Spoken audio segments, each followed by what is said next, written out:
And now Seattle natives Steve Collins and Laura Walter, they are teachers who had decided to work in Singapore, and they were on vacation in Thailand when the earthquake hit.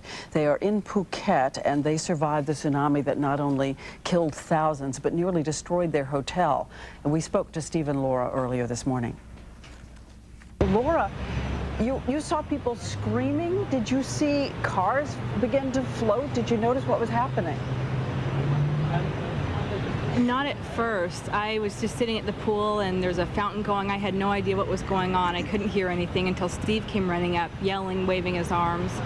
And it's kind of a terraced place where we're at, and so we ran down the stairs, and that's when we saw the water had already rushed in and it was rushing back out, so it wasn't as deep as it originally had been, and there were cars floating by. And at that point, people weren't yelling and running too much. They already had gotten out of the way, and then it came in again, and that's when the yelling started. And people were screaming and running up the hill, and the water came rushing in again a second time. One of the most memorable parts of it is the sound of it all. The second wave that came in was by far the most powerful. Mm-hmm. You could hear the sound of breaking glass in the lower level units. At that point, some of the construction sites, buildings had started to collapse, trees were snapping, and then that's when we saw several cars floating by and mopeds, and people were desperately trying to get these valuables out of the way. And we saw a gentleman running up the hill with a baby in his arm. It was very dramatic and very scary for everyone there. There were cars wedged into the trees, up on kind of mud banks, and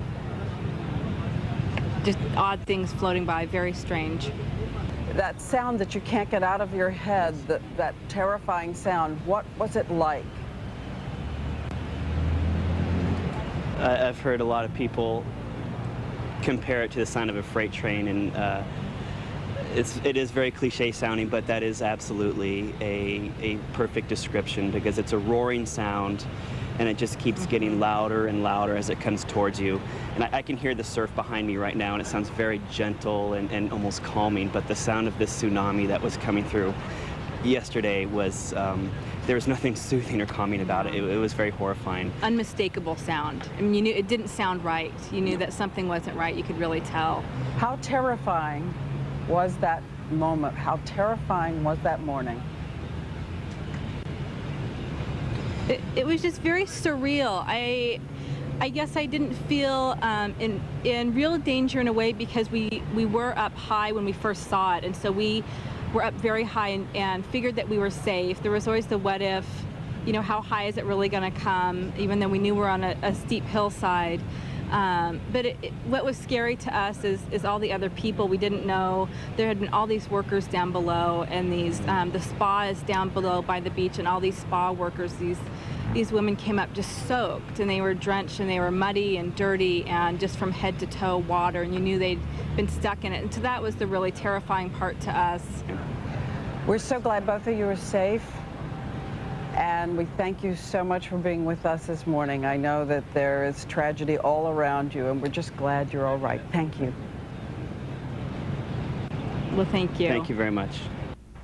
And later in the broadcast, we're going to tell you about Jim just mentioned off the coast of Thailand. It is a very big resort area. And joining us now on the phone is an American tourist, Laura Walter. She's from Seattle. She was there on vacation in Phuket, one of the islands very well known for as a travel destination.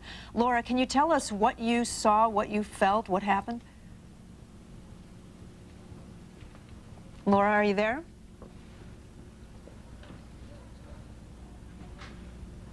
Laura, can you hear me?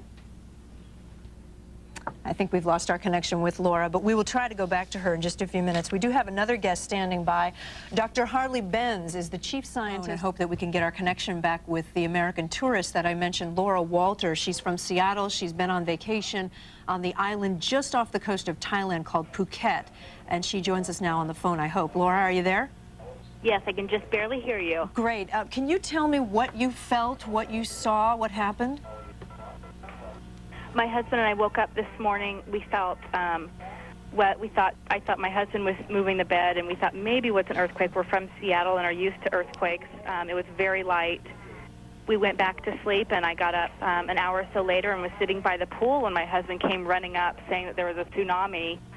I had no idea. I couldn't hear it or anything, and we ran down. Our hotel is on a large hill, ran down the stairs and could see the water receding at that point, and then came back in. It just came in so quickly.